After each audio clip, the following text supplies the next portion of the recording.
April 7th, 2015, and here are the stories we're covering this week. A sophisticated multi-level cyber thievery campaign is underway, which at its heart uses malware to trick users into conducting wire transfers through thieves posing as their bank's technical helpline. Google is blurring the lines and making it so Android apps can now be run on any computer, be it Windows, Mac, Linux, or Chromebook. A Russian coder discovered a way to delete every video from YouTube in a matter of moments. Many of OnLive's patents have been sold to Sony, forcing them to shut down. Mozilla is working to put privacy back in the hands of its users with their new tracking protection feature. And internet service providers in Australia have been ordered to hand over personal information about users who downloaded an illegal copy of a US movie. These stories are coming right up. Don't go anywhere. What would you think is a good deal for web hosting? $300? Maybe. $400? I don't know. 7,000 million gajillion dollars? I know that's not a good deal. What if you could get web hosting for only $70 That for an entire year? sounds actually pretty good. What if we could throw in a free domain name registration like your own .com? What? What if we gave you unlimited email accounts and unlimited storage space for your website? Sounds pretty good. You're supposed to say that's not enough, Robbie. What else can you do for me? Keep giving me more stuff. Okay, how about unlimited bandwidth? More. How about a 50 gig offline offsite backup service? This is too good to be true. What? $70. Go to cat5.tv/dreamhost. That's cat5.tv/dreamhost. And when you're checking out, use the coupon code CAT5TV. And you're going to get all that stuff and more. cat5.tv/dreamhost with the coupon code CAT5TV. Back to the newsroom. Here's Sasha. I'm Sasha Dermatis, and here are the top stories from the Category 5.tv newsroom. Researchers said they've uncovered an active campaign that has already stolen more than $1 million using a combination of malware and social engineering. The Direwolf Campaign, as it's been dubbed by IBM security researchers, targets businesses that use wire transfers to move large sums of money, even when the transactions are protected with two-factor authentication. The heist starts with a mass emailing that attempts to trick people into installing Dire, a strain of malware that came to light last year. The Dire versions observed by IBM researchers remained undetected by the majority of antivirus products. That's scary.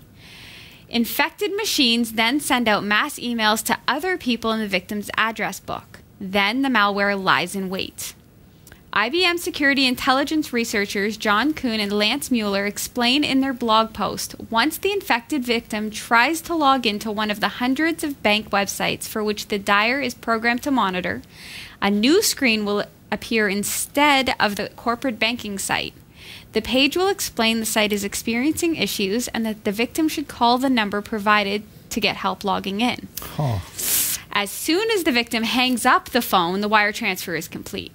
The money starts its journey and bounces from foreign bank to circumvent detection by the bank and law enforcement. The success of the Direwolf campaign underscores the need for improved training so employees can better spot malicious emails and suspicious ruses like the one involving the phone call to the target's banks. This is happening more and more, and it's the scariest thing, especially, I mean, for this, it's large sums of money, but it can happen even with small sums of money. Even my sister's fiance, she's getting married at the end of the summer. He's just finishing up his last year of university, and he got, his university is on strike, or just finished a strike, and he got an email from his university saying, we're going to give you back some of your tuition money because you've missed many classes. And all we need you to do is let us know where you'd like the money to go and prove that you are who you are. So please give us your social insurance number and your Visa number so we can, refund you. So, Robbie, I mean, we've done a lot about phishing. So what do you think? Oh, that's got to be an inside job because they got to know who's going to that school. They know the story of the strike. That something's going on there that's a little fishy. Ba-dum-bum. And then this.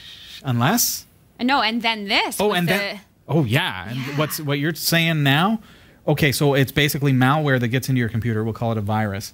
And if I go to my online banking, it says, sorry, this site is down. Please call this technical support phone number for service. How many people fall for it and pick up the phone? Oh, wow, yeah. And say, so this is a DNS hijacker, I would assume. So when I go to that website, the hijacker then intercepts it and serves up this fake website. Check for secure certificates anytime you're looking at a website, because I would assume that you're not getting the secure certificate when you're looking at that. So how do you check for a secure certificate? Well, that would be your browser itself. So when I go to online banking, let's bring one up. Name a bank, any bank here in Canada. TD? Yeah. So tdcanadatrust.com. So when I go to tdcanadatrust.com, it redirects and blah, blah, blah, you'll see two things. First thing is that the address then skips over to HTTPS. That stands for secure. It has a lock next to it, and that lock means that it is a secure connection, and it says when I hover over it, verified by VeriSign. Single click on that, and it will tell you a little bit more about this particular certificate. Oh. Okay, I'm going to zoom out a little bit here for you. It will tell me a little bit more about the certificate when I click on it. And it says the connection is secure. All right. Now, more information will tell you a lot more information about who owns this and what. See that? This website does not supply ownership information. So that's just the type of certificate that it is. For some reason, TD doesn't have their name on the certificate. But at least we know that, yes, it is a secure certificate. They're using 128-bit encryption, which is pretty lame if you ask me for a bank. A big bank in Canada is using only 128-bit encryption. Interesting. Sorry, my kids' personal websites have 256-bit encryption. My mind is blown right now. I didn't even know that exists. So if you go to a website that's not secure, it doesn't have the S. Does it have like an unlocked locky thing, or it just has nothing? I wonder if I have a sample of something that I can show you. What wouldn't be secure? Like just a general info? So well, yeah. In general, everybody should be looking to see whether or not that locky thing is there, and then if you're doing anything that's secure that should be protected behind a secure certificate. So if I go, for example, if I skip over to google.com, you'll see it also turns to secure because I'm going to be entering personal information into that. So if I single click on that, it tells me blah, blah, blah, verified by Google Inc. They're making their own certs. That's handy. Oh, this one also doesn't show any owner information. That may be, verified. Oh, no. That may just be that that's what the browser, that's Firefox. And they're also same kind of deal. But so a website that isn't secure, let's say category5.tv. Okay. Notice it did not change to a secure cert. Right. Perfect. And that is because we're not doing any financial transactions or anything like that. But as things change, you can go to, let's say, your website, Sasha, tibby.category5.tv. So try it, buy it. You'll see it did turn to a secure certificate, and it's a little bit different, right? I have a very secure site, right? You do have a very secure site because as the internet evolves and as things evolve more and more, everything is turning to secure certificate websites so that data cannot be intercepted by, well, it can be intercepted, but it can't be read because it's not plain text, it's encrypted. So it can't be intercepted in a plain text fashion by, I guess, the Snowden thing kind of brought it to light, but NSA, hackers, spies, super duper spies. So the way this particular virus works to get around that, and the fact that some people might know that, is they get you to call technical help, right? Yeah, so well, they intercept it. Right, yeah. They stop it so that you don't actually get to tdcanadatrust.com. Yeah. So before I get to this website, I've typed in the website address, but instead of getting this website, I get an error message that says the website's down, call this number for support. I call that number. They know enough about me from the virus to be able to make it convincing, and then they take my banking credentials. Oh well, what is your login username and password so that I can test it in our system here? Okay, yeah. And as you're doing that, as you're giving it to them, they're logging in on another computer that is getting them to the site and stealing all your funds. Scary. Yeah. You can never be too safe. Never too safe, folks. Always look for that little locky thing. The little locky thing. All right. Google's convergence of Chrome and Android is taking a big step forward this week.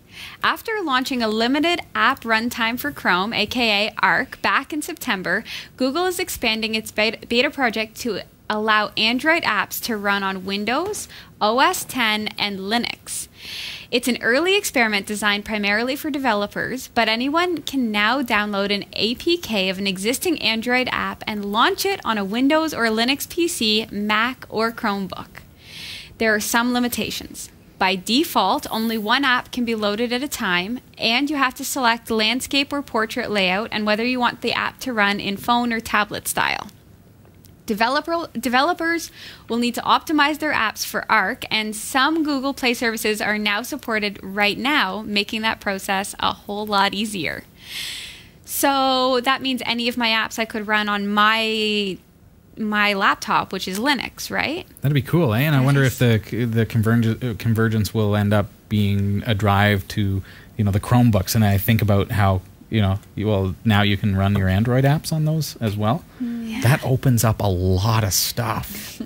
Angry Birds, for one. Oh boy. Oh no, but what I'm thinking is things like FL Studio Mobile Edition and the ability to do really cool camera apps and things on other platforms. True. And because it's on Google Chrome and you don't need to have Android, you can do all these things on any kind of computer. Doesn't matter what it's running.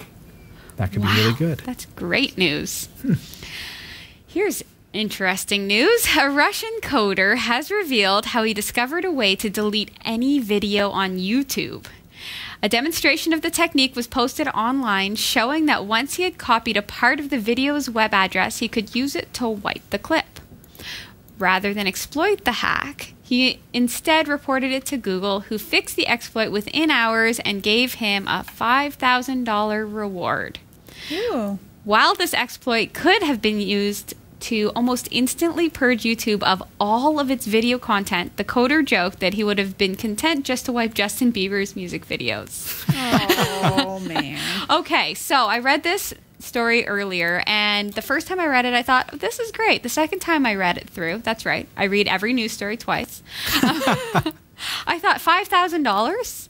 $5,000 as a reward Google, for saving all of YouTube. The entire My YouTube. goodness. Like he's holding YouTube hostage, really. Like, I've got this malicious code, but I choose to release it. Yeah, what are they? To you. And they say, thank you, here's $5,000. How much money would they have lost in even one day of not being up? 15 minutes. 15. Think about the monetizing videos and how much money and how much business would be lost and how much response from users there would be if YouTube had all its videos deleted. And the cleanup. Oh my goodness. This is episode number 394 of Category 5 Technology TV. What would it mean to me if I lost 394 episodes of the show? Right. Having to upload 394 times 2 gigs per episode.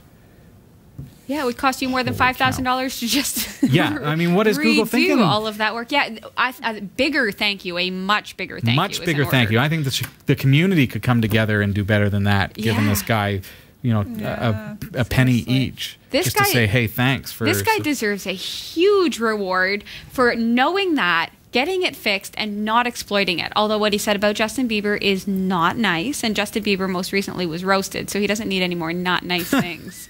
So, I don't know. I just think that they could have done... Not going to touch it, folks. Not going to go there. A little bit better. Yeah, all right. All right. Video game streaming pioneer OnLive is to shut down after selling several of its patents to Sony. The California-based firm had allowed PC and tablet owners to play console titles, which were run on its computer servers but controlled and viewed in the gamer's home. Sony is expected to use the 140 patents it has acquired to support its own PlayStation Now streaming service. Online was once valued at $1.8 billion, but has not been doing well since 2012 when many of their staff lost their jobs when the company was sold to a venture capital firm after running up about $40 million in debt. While Sony is shutting down OnLive in its current form, cloud gaming is alive and well as Sony works to expand its PlayStation Now service, which debuted last month in the UK, bringing it to more platforms and removing the need to use a gaming console to play your favorite game titles. So I guess this is just one of those cases where, you know, they'll buy it and they'll turn it into something great, takes money to make money, and when you're $40 million in debt, I guess you have to sell your patents. Grab those patents while they're hot, and absorb the feature set into your own platform. Makes sense. Smart move. Yeah. I like it. Mozilla is working on a new feature called Tracking Protection that is helping users identify and block websites that collect personal data despite the fact that the browser has the Do Not Track policy enabled.